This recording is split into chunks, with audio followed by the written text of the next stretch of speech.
Spark Infinity. How are you? I hope you had a great day.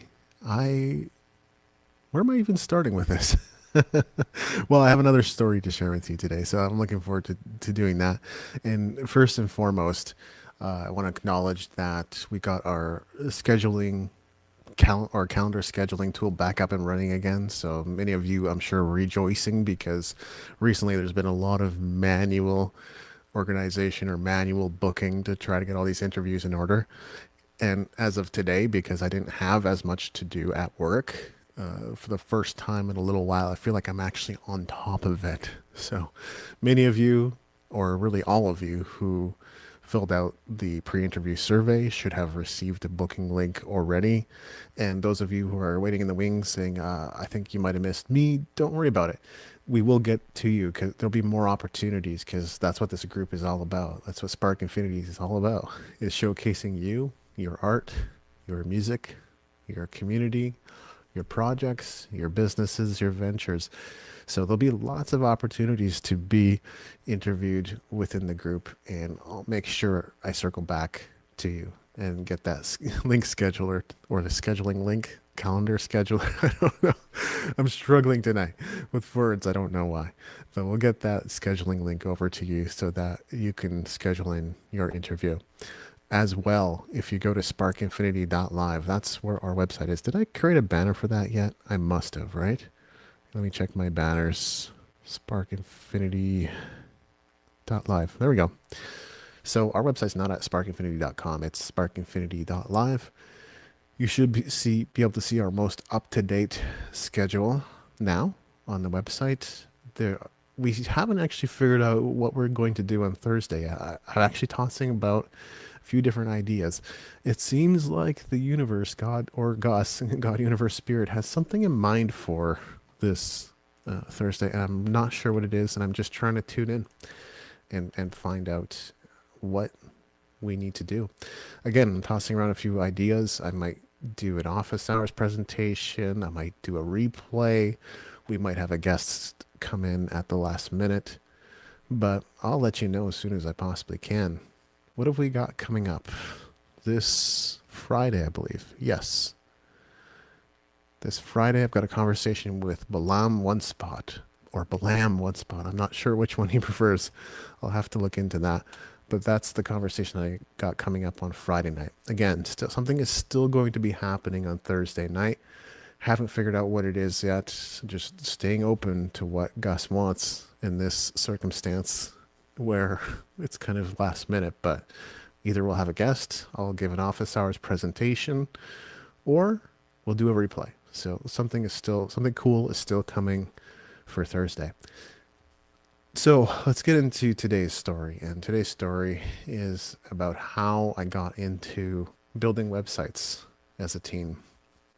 And I think one of the reasons why I decided that I wanted to build websites was because I saw my dad building one.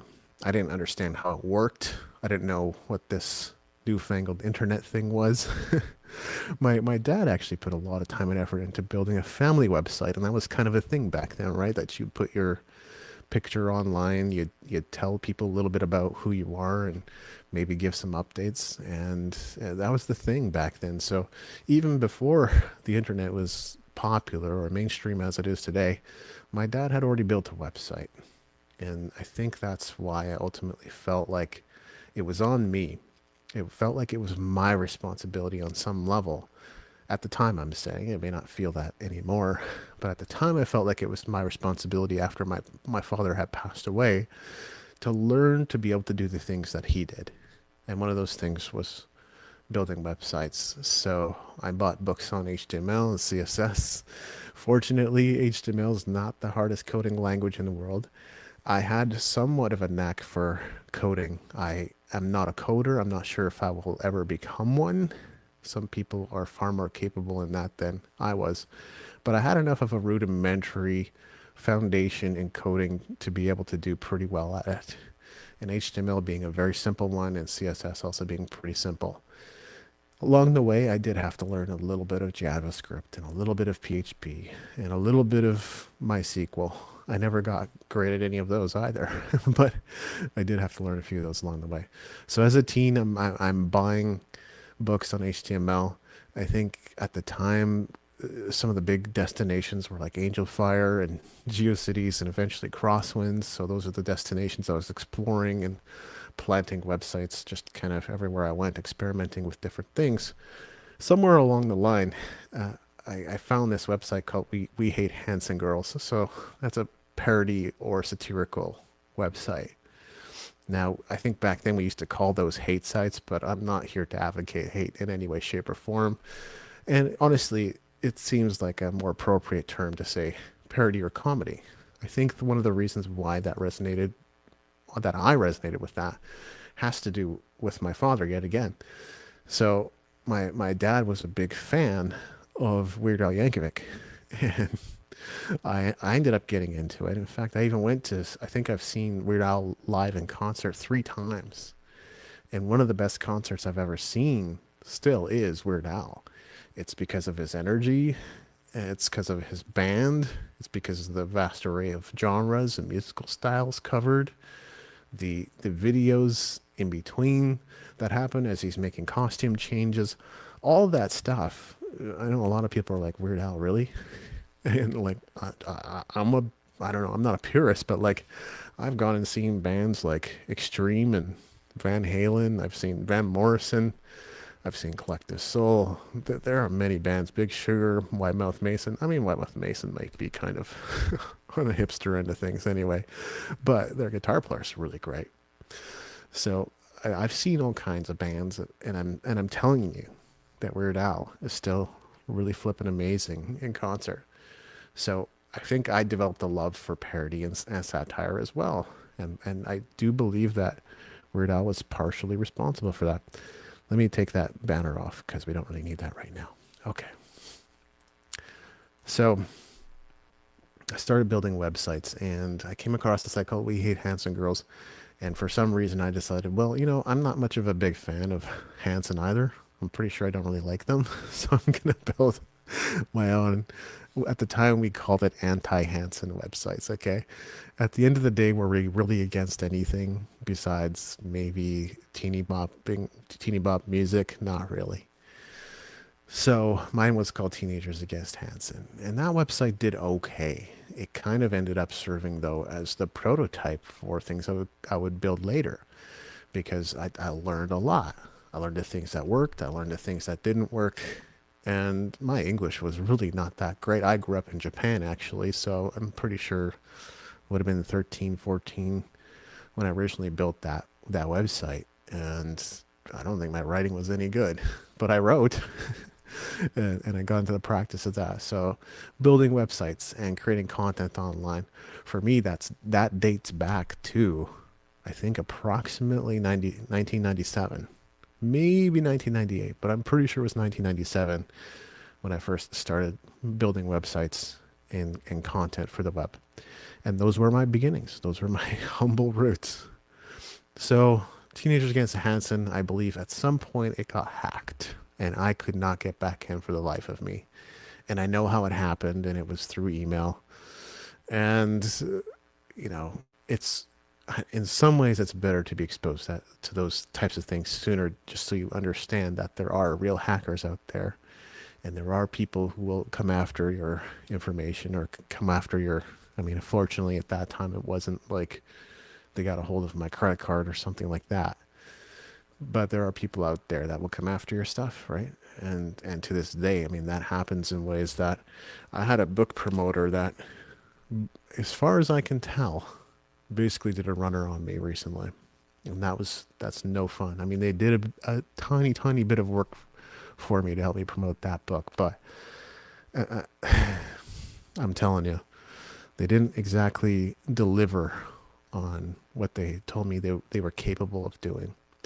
And I'm going to figure out how, because that situation just sucks. And so I'm going to figure out how I can recuperate, to say the least.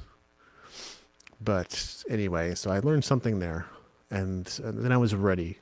And I think I was ready and poised for the next big pop star, whoever that would happen to be. And guess who shows up on my radar but Britney Spears. And so I told you earlier about the site I discovered called We Hate Hanson Girls. Well, I decided to just flip that around and call my site We Hate Britney Spears Boys. And that website, because of all the experience I gained in design, in web development, and in content creation, that was the website that saw insane traffic. Now, I get it. There's more people online today than ever before. There are websites that get, I don't know, hundreds of thousands, maybe even millions of views per day. Those were different times. I was building at a time when the internet was still on the rise. You know, the borderline between dial up and cable internet. That's when I was building websites and putting them online. So 2,000 visits a day, a big factor in that was actually the message board. We don't have, I mean, it's not a term that's frequently used in conversation anymore. The modern day equivalent to a message board is a forum. Forums still exist, even though those are also kind of old school or outdated in a way, because a lot of people have moved to social media or Facebook groups or things like that to have conversations with like-minded communities. So that those are the social media is really kind of where conversations have moved to nowadays. But you'd be surprised, like forums still exist. There are still forums in many forums serving many different communities. They are still out there. So that was one of the big reasons. And what was interesting about that, though, was there were people that actively reported my forum because apparently it promoted hate speech or some such. It really didn't. Well, certainly I wasn't, but it's not like I was moderating it. I wasn't looking after it. There were mostly conversations happening away from me. I created the message board. I put it up on the website, but for the most part, I was not digging in there, looking at everything to check whether or not it was all kosher. And it turns out I guess it wasn't, you know. And so I think I got my message board taken down once, and I thought, whatever, I don't need a message board. And then I saw my traffic go down, so I was like, okay, I guess I'm just going to build another message board. And again, I think it got taken down because of hate speech. I saw the traffic go back up temporarily, but the forum or the message board again got reported and taken down. So that cycle repeated. And I think it was probably after the third or fourth time that I said to myself, well, I'm not doing this for money. And it's not like I'm getting compensated in some way, shape, or form. This website was a joke. It was for fun. A lot of people took it way too seriously. Like I said, this was a parody. It was a satire. It was never meant to be taken overly seriously. Because if someone had, they would have come after me, I guess, or they would have sicked the police on me or something. So it was never meant to be that. But I think I'd worked hard on it. The site had gone through multiple iterations and multiple designs. At the time, I'm pretty sure, you know, they had website builders and things like that, but I wasn't using them. I was just coding by hand because coding by hand was still the most efficient. Minimum code was really the way to go. Website builders had a tendency with like really bloated code that would slow down the websites and take them way too long to load. However, if I had, and I think I even just proactively took down the website, if I remember correctly. But in retrospect, yeah, I might have done things a little differently because the opportunity was clearly there. With that kind of traffic, I'm not saying that would have made a massive income or something like that. And maybe that probably still wouldn't have even been a focus of mine because I was a teen at the time, perhaps with not a whole lot better to do.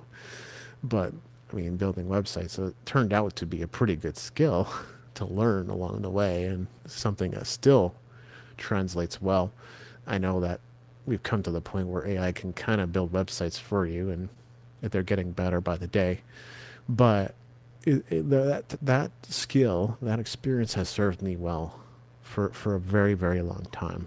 So that's one of the great things about it. And I'm kind of glad that I decided to pick it up along the way.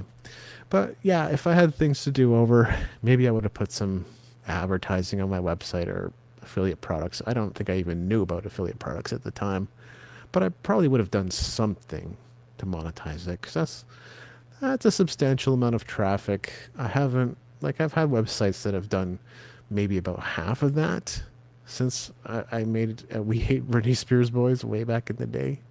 And we don't hate Britney Spears, by the way. I still don't know if I like Hanson that much, but I don't, there's no hate towards Britney. She's been through enough without me adding to it. And the critics will always be out there, but I think I realized along the line, especially as I got into personal development, that like being a critic was not like a life path. There's no school of critics, and some people are really good at critiquing and criticizing and reviewing things, and that's a skill that I still employ in different ways too, but generally for the good. So the decision was made that ultimately creating sites like that was not aligned with my person, was not aligned with my values, and that's why I decided to let go of it. So that's the story of how I ended up somewhat accidentally creating a website that got 2,000 visits a day, sometimes more, before really social media existed in the way it does today. I don't think Facebook was even a thing yet. So cool experience. I took it with me, and I have used and employed those skills and experiences in different ways to benefit me even today. So thanks for watching. I hope you enjoyed this. Like I said, there's more programming. There's more interviews coming your way this week. I'll let you know what's going on Thursday as soon as I know. And if you are one of the people that perhaps didn't get the pre-interview survey or didn't get my scheduling link, just type me in the comments, and I'll make sure to get all that stuff. Okay.